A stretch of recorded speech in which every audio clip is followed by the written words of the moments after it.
Okay, welcome everybody to this meeting of Cabinet on the 17th of November 2022. We'll take apologies for absence first, please. Thank you, Leader. I've had apologies from Councillors Robert Francis Davies and Elliot King. Are there any other apologies to provide? No? Okay, thank you. On to disclosures of personal or prejudicial interest. I'll take those from the room first, please, if we could. Councillor Hopkins. Yeah, item 11, under the asset transfer policy, one of the parks is actually named as in my ward, the Ganges. So I declare personal interest only. Thank you, Councillor Smith. Yeah, item 7, member of the local authority governor appointment panel. I'll speak but not vote. And then item 14, personal and prejudicial, Wales National Pool, and I will be leaving the meeting. Thank you very much, Councillor Anderson.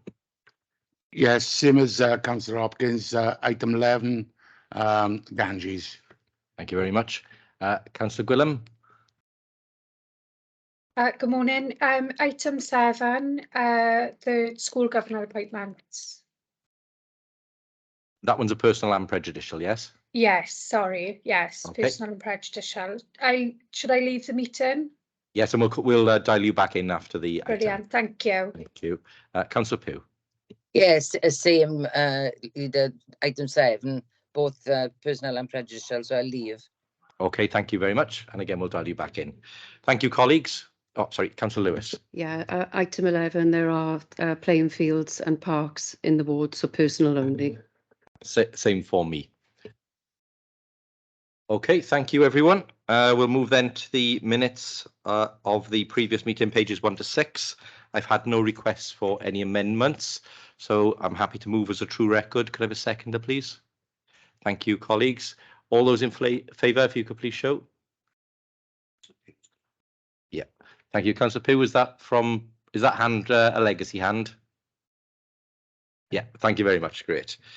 Okay, announcements of Leader of the Council. Only just to say, obviously, further to my announcements at the previous Cabinet, we await the decision of the UK Government in terms of the budget today.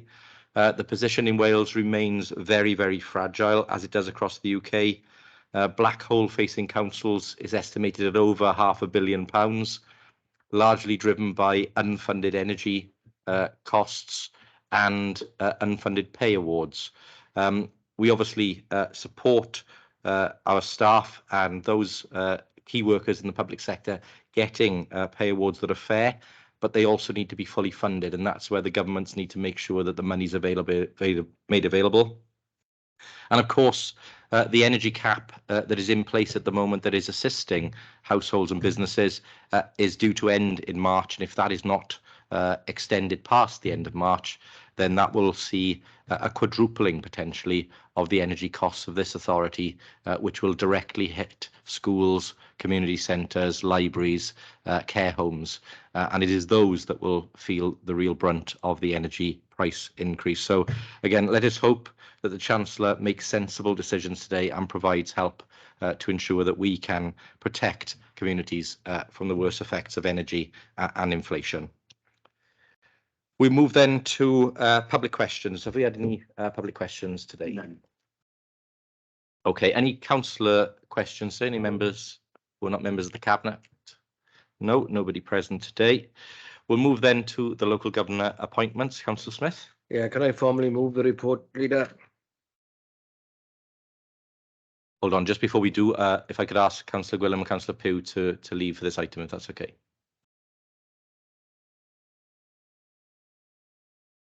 Councillor Smith, sorry. Yeah, formally move the report, Leader, and thank the people that have applied for the governor appointments, but I think as we supported, we note that as well. Absolutely. Very happy to second. Mr. Evans, if we could launch the vote.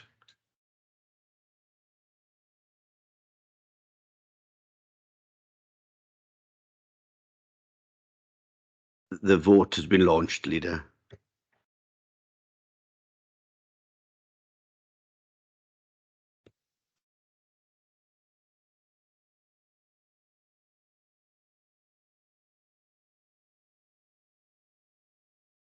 Does anybody need to vote verbally? No. That's 6-4 then, Leader. None against, no abstentions. Many thanks. Thank you, colleagues. Okay, if we could dial Councillor Pugh and Councillor Gwilym back in.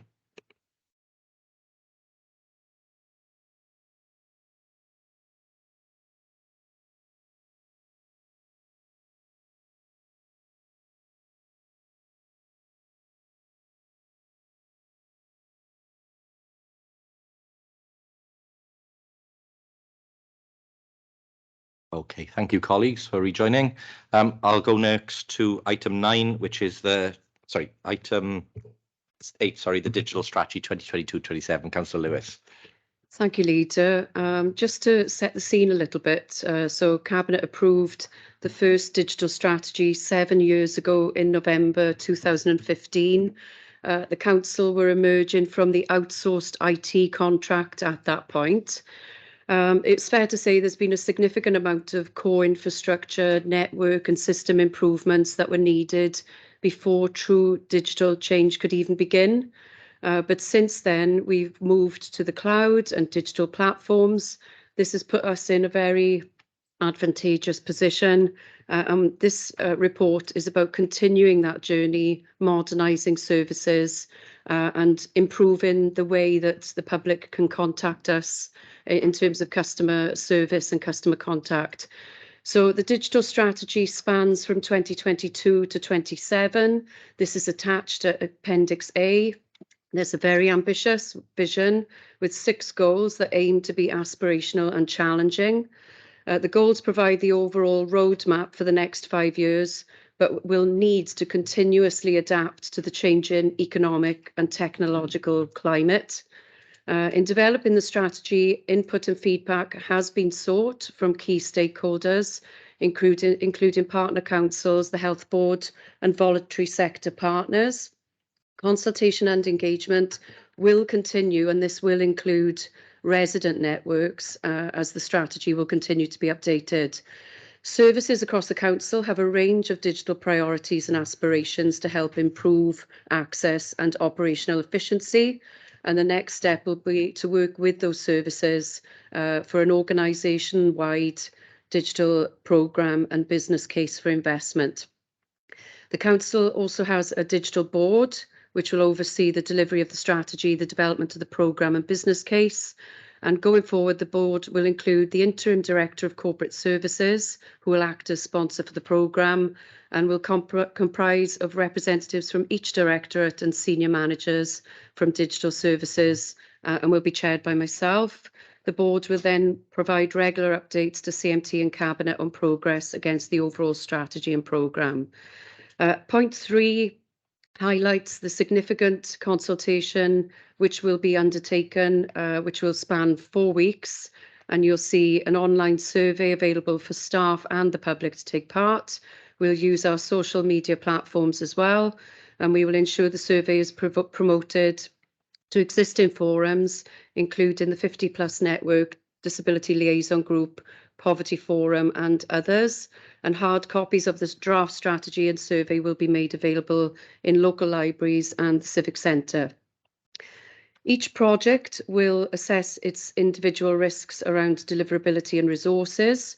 I must stress that this is very much an overarching strategy and does not include any cost implications for directorates, as an example. This will be something that will be worked in to the action plan on a case-by-case basis. And I think when we come to other future finance reports, we will understand the financial implications are going to be very important, but necessary to make the Council more efficient, which could inevitably improve customer service and contact, but also improve the efficiency of us as a local authority.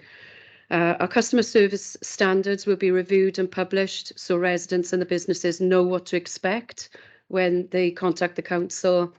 And as I've stated in point 5, in terms of financial implications, there are no direct financial implications arising from the strategy. However, it is expected that additional investment requirements will be needed per directorate and service. So with that, I move the recommendations on page 13. It's recommended that Cabinet approve the draft Digital Strategy 2022-27 attached to Appendix A for public consultation and engagement, and notes that a further report will be brought back to Cabinet following the consultation process. Happy to take any questions, Leader. Thank you very much, Councillor Lewis. Very happy to second those recommendations. I will throw it out for questions or comments. Councillor Gwilym. Thank you, Leader. I just wanted to thank the Sarah Lackenby and the team that have done this strategy. I think it's really important to acknowledge that they are reaching out to disability liaison groups and the over 50s, because in the digital exclusion or inclusion strategy, it highlighted that those groups of people were those that are less likely to use digital formats. From my involvement with those groups, I know that the online consultation and surveys in the past have been wordy or not easy to understand. So it's really good that they're actually going to go out and reach these groups in a format that they can understand and will be able to engage with. So I just wanted to thank the team for acknowledging that. Thank you, Leader. Of course, it was remiss of me not to thank Sarah Lackenby for all her effort and work in designing this along with the team. I must stress that one thing the digital strategy promises not to do is to remove face-to-face contact for the public. This is about adding additional ways, convenient ways for those who are IT savvy, but we will still maintain that face-to-face customer contact going forward, which is a really important point for Cabinet to appreciate. Thank you.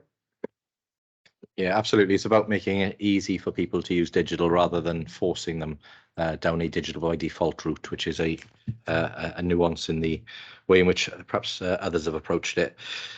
Okay, so we've had the recommendations on page 13 moved and seconded. Mr. Evans, if we can launch the vote. Thank you, Leader. The vote has been launched.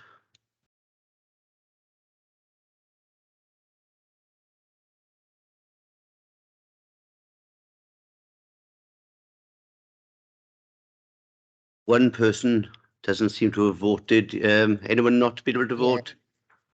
It's me who I can't bring it up on my phone. Oh, it's come in now. It has. I've had 8 votes now. Okay. Okay, that's unanimous for Leader. Okay, thank you, colleagues. We move then to item 9, transformation goals and strategy. Councillor Lewis. Thank you, Leader. Yes, I mean, it's fair to say that there are some extraordinary challenges facing individuals, communities and businesses in Swansea and the council alike. The cost of living crisis, and it'll be, we wait with anticipation the announcements today and how that will impact on us. But it's likely that we have never seen such difficult financial circumstances, exacerbated by years of austerity at a time when the population needs public services more than ever. So, this strategy transformation goals are going to be critical for the council going forward. Again, this is very much an overarching strategy, and below this will sit, directorate action plans for services. But this is very much an overarching strategy setting out the journey for this local authority. In addition to the financial challenges, there are several challenges set out in 1.4, the significant political uncertainty at a UK level, the major macroeconomic uncertainty, geopolitical conflicts, the prospect of another era of public sector austerity, which I know people are referring to as austerity 2, recruitment and retention issues and ageing population, technological advances leading to changes in customer behaviour and expectations, significant legislation and national policy requirements, and a need to reduce the country's carbon footprint and support nature recovery, to name but a few. So many of the above factors will continue to have an impact over the medium and longer term. And if the council has any chance of meeting its statutory obligations and deliver the commitments it's made, we need to innovate and transform. Again, this strategy has no financial implications, but clearly there will be perhaps a redirection of resources and possibly in certain circumstances additional resources needed in order for us to make that journey. At 2.1, SIPFA's description of what transformation means is set out clearly. Transformation involves significant change in approach to an organisation's operating model, technology, processes, and/or service delivery to deliver better outcomes and improve efficiency. And that is exactly what this strategy sets out to do. The Council has been on this journey since 2015. Sustainable Swansea ran from 2015-16 to 19-20 and helped the Council to make around £70 million worth of savings over that period. And we will continue that journey with this strategy with all of those external factors out of our control being taken into account.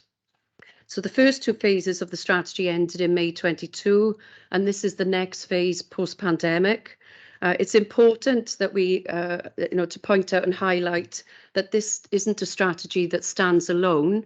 This actually links with your workforce strategy, your post-pandemic model, and various other, the accommodation strategy. So they will feed into the transformation journey that we will be taking. And then you see in point 5 that transformation strategy governance is set out, and the table is at the top of page 66. So obviously Cabinet members have had this report in advance. This is the beginning of a journey which will take us, and obviously all those financial implications will need to be taken into account going forward as well, and will inform how we progress and innovate as we go forward. So the recommendations are on page 60, and it's recommended that Cabinet approves the transformation vision, goals and governance arrangements as set out in sections 4 and 5 of this report, and notes that a further report will be presented to Cabinet in March 2023, seeking endorsement of a detailed transformation plan for 23-27, and Cabinet and CMT will be very much involved over the next 4 months to bring that plan together. I also, before moving the report, add my thanks, significant thanks to Ness Young, who has been instrumental in bringing this forward. So my thanks to her and the team. Happy to take any questions, Leader. Yeah, thank you, Councillor Lewis. I'm happy to second the recommendation there. I think it's important that we reflect on the fact that, yes, we had a successful strategy during the austerity years to drive out savings and to undertake the necessary transformation. Many of the services will all therefore already be very efficient services, and I think the worry that many of us share is that given the noises coming out of London and the decisions that they may make today, is that financial pressure will be borne, which will mean that those services are placed under extreme pressure in the coming years, and that money will be removed by UK government faster than councils like ourselves are able to transform further, even if that transformation is possible. I think it's a huge challenge that faces us all. I welcome the strategy, the detailed strategy coming back next year, and it was only right that we waited until the electorate decided on the administration to lead Swansea for the next 5 years and returned us as the administration, so that we could therefore use our political priorities to inform the decisions on which that strategy is based. But of course, we cannot ignore the headwinds coming from UK government. Open it up. Does anybody have any questions or comments to Councillor Lewis on the strategy? If not, Mr. Evans, if we could go to the vote again, please. Thank you, Leader. The vote has been launched.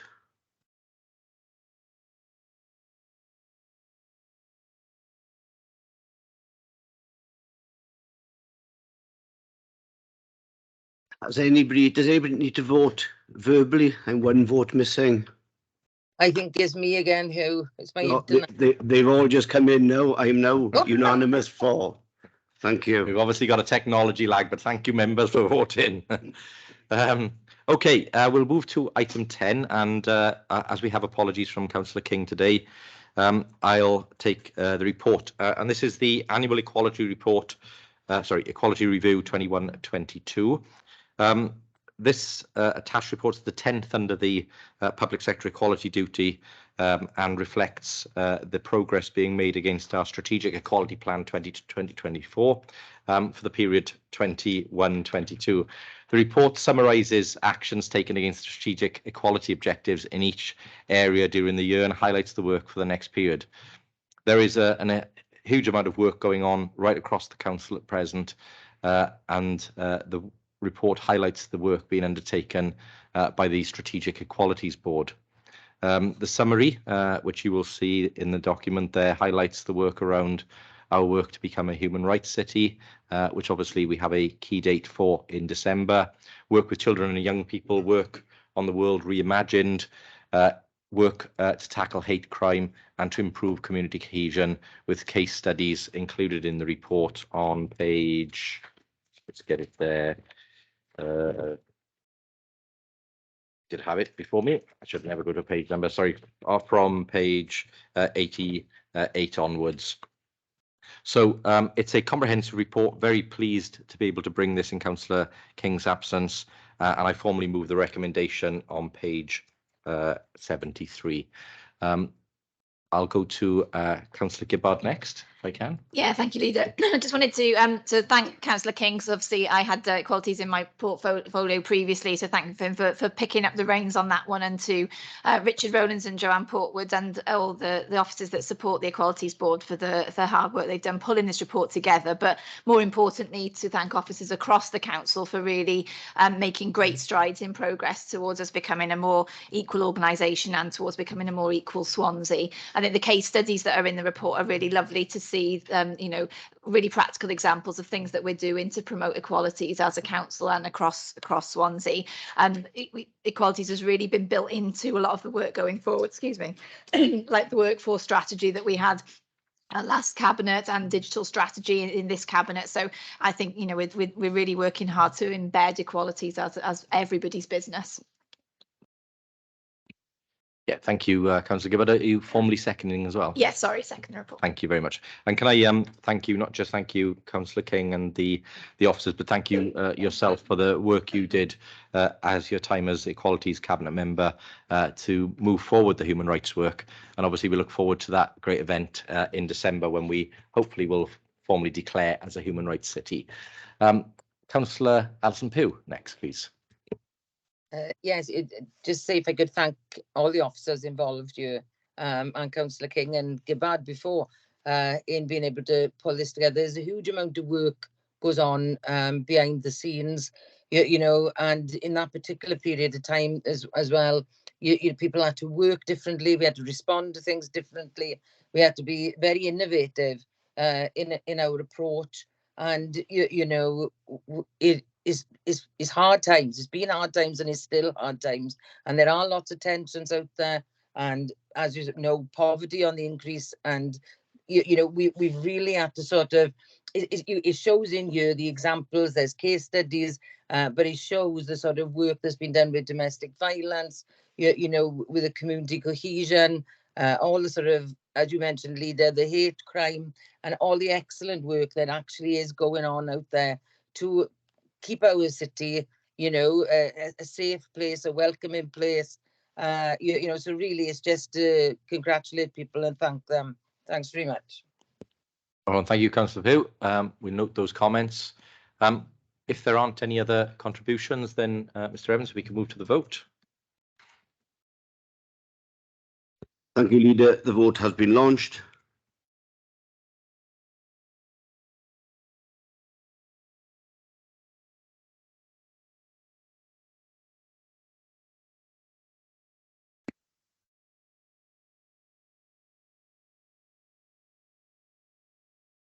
Just waiting for one other vote to come in. Does anybody need to vote verbally? If it's not there, it's me. And how were you voting, Councillor Pugh? Four. Okay, thank you. Okay, thank you, colleagues. That's carried, I assume, yeah? Thank you very much. On to item 12 then, and in Councillor Francis Davis's 11. Oh, apologies. Councillor Hopkins, I skipped an item there, and we go to the disposal of sports and leisure facilities under community asset transfer policy. Councillor Hopkins. Thanks, Leader. In the absence of Councillor Robert Francis Davies, it's a joint report. It's very much done in a partnership agreement with myself and him. Before I move the 3 recommendations, I would personally like to thank Jamie and Lewis Hines and all our legal officers for the work they do with these leases. I think before us today, we've got a mixture of short and long-term leases. We've got 11 applications before us. What I would say, with our asset transfer policy of 2021, we've seen already, groups like football groups and parks and Friends of Park made a huge difference in the community by having ownership and actually getting grant funding and lottery funding to enhance the communities. This is very much in the tone of that, and hopefully that all these 11 groups will flourish and go forward and, far do better things than probably we can do as an authority, but very much in partnership and making sure that our legal and responsibilities are all checked and the due diligence is done. So happy to move the 3 recommendations on page 117, and also happy to take any questions of them 3 recommendations. Thank you, Councillor Hopkins. Happy to second, and as you said, this will not only provide communities with more control of the facilities, but allow them to access grants that the council cannot access ourselves, drawing in potentially more money to support those facilities and communities. So with that, are there any other comments or questions? Sorry, Councillor Anderson. Yeah, on item 4 with the lease of the Ganges, it'll be a good thing for the Rose Hill team, because they don't only just deal with normal football players, they deal with children with autism, and they even have set up a blind football team for children, which is really good. So I would also approve this. Okay, thank you, Councillor Anderson. We'll move then to the vote, please. Thank you, Leader. The vote's been launched.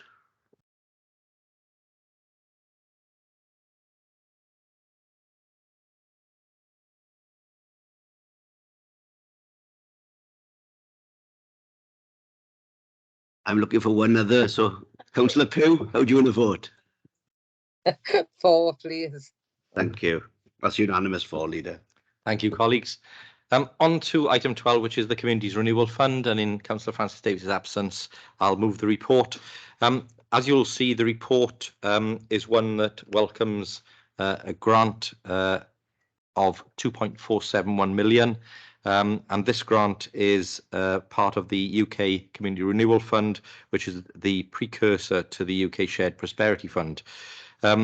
It, whilst very welcome and will support a number of projects and initiatives which are detailed in section 2, which are very worthy recipients of the funding.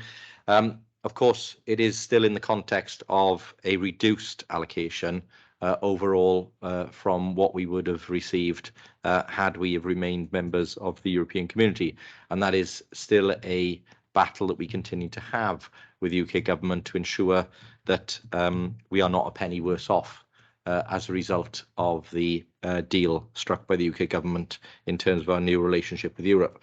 It is important that we continue to secure monies, but they need to be at a level which is at least equal to what we would have accepted before. And on our current estimations, Swansea would be worse off by some £4.1 million a year due to the changes in the formula adopted by UK government for allocation of monies. So that is something we need to be very mindful of. Always great to get successful bids and to get money through, but they need to be of a level that actually delivers our fair share of the pot from UK government. So with that, happy with reservations to move the recommendation on page 1. 4.2 of the report that we accept the grant of 2.471 million. Could I look for a seconder, please? Happy to second. Thank you, Councillor Hopkins. Are there any other comments or questions from members? If not, we could go to the vote. Thank you, Leader. The vote has been launched.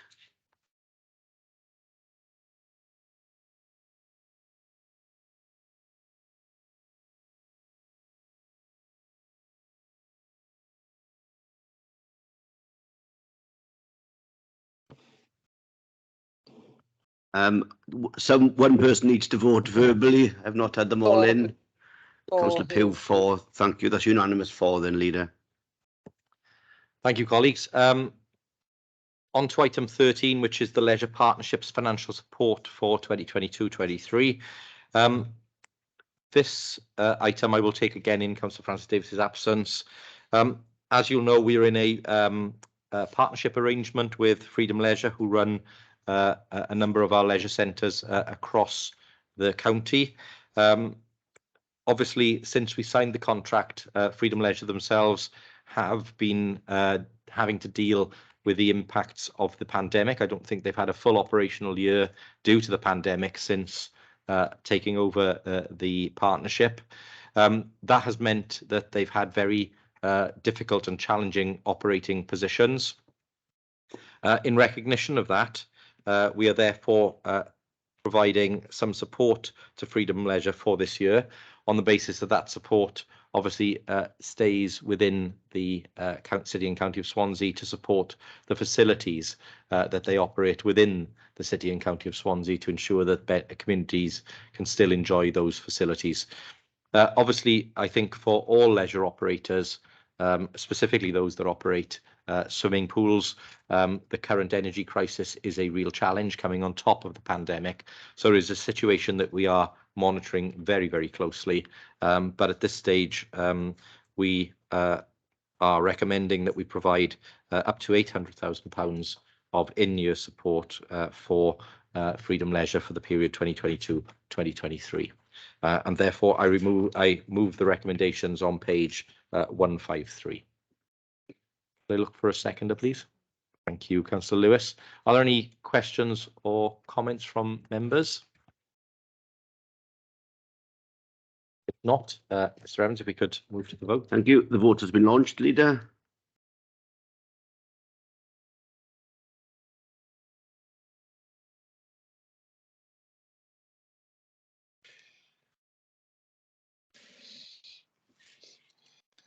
Okay, I'm looking for one vote. Oh, Councillor please. Pugh. Thank you, Councillor Pugh. Okay, thank you, colleagues. On to item 14. I'll wait 2 seconds while Councillor Smith leaves the room.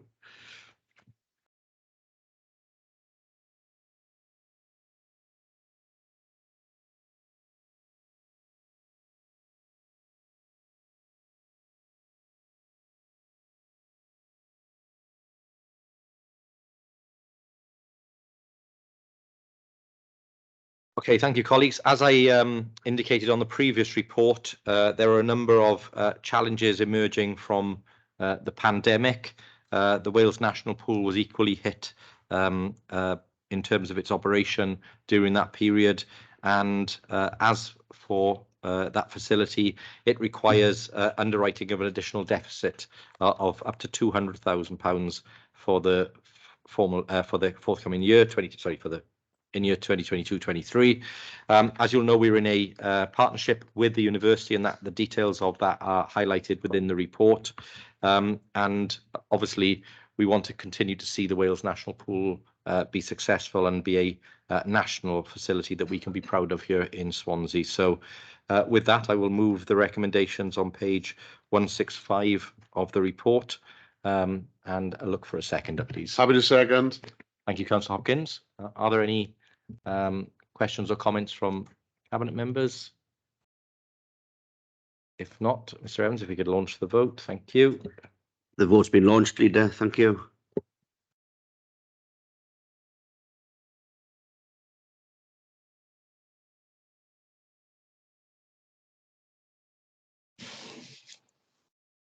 I'm looking for one other vote. Councillor Pugh. Thank you very much. That's unanimous 4, Leader. Thank you very much, colleagues. If somebody could give Councillor Smith a nod to come back in.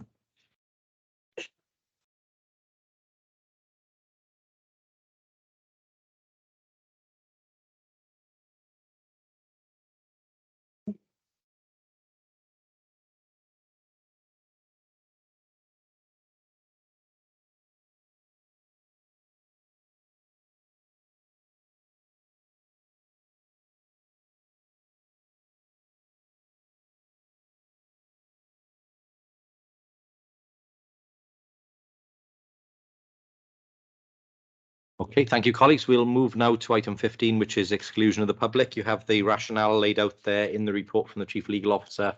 All happy to agree? Okay, thank you very much. And we'll pause for a second while Mr. Evans halts the recording.